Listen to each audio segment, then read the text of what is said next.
Okay, so you should always ask permission before you even touch the saw. You want to get permission from your instructor. Things to not be wearing while operating this saw. You do not want to be wearing jewelry.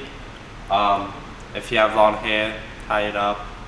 If you got a sweater or any loose baggy clothing, make sure to take it off.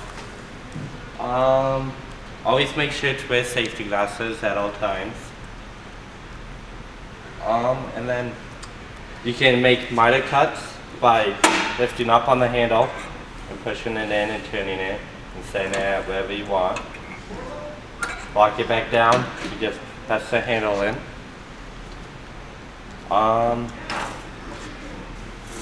You can make it so the saw does not go all the way down by coming over here and tightening the lug nut down. We'll make it so it will not go all the way through the wood.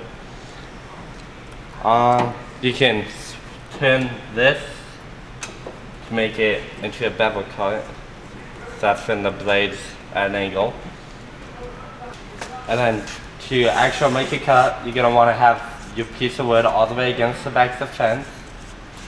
And then you're going to want to make sure with your left hand it's all the way secure. You start in the upward position.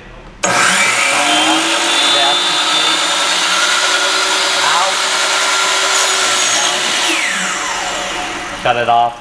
Let it come to a complete stop before you raise it. So how you actually do make the cuts, you move it, blah blah. And then same procedure as the other ones. Line it up.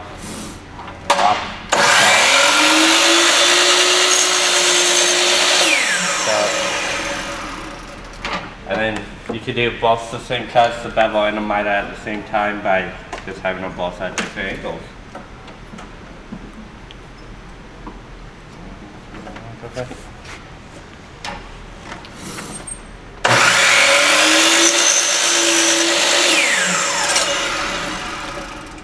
Every time you make a cut, the saw blade should pick most of it up. You can just pull it out, empty it, back on.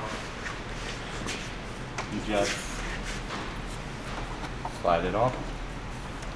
And then when you leave the machine, you're going to want to set everything back to 0 with the scales. Make sure it's locked. Right here, it's the depth stuff. You have that up, it won't go. That's also how you make rabbet cuts in the wood, just by making cuts over and over. You can lock it for the whole thing doesn't slide back and forth. Locks in place, but it's just up and down now. It's the direction of the blade. You're gonna want to make sure that the teeth are pointed down and backwards. Like this. If you could kind of see, it's really hard to tell probably on camera.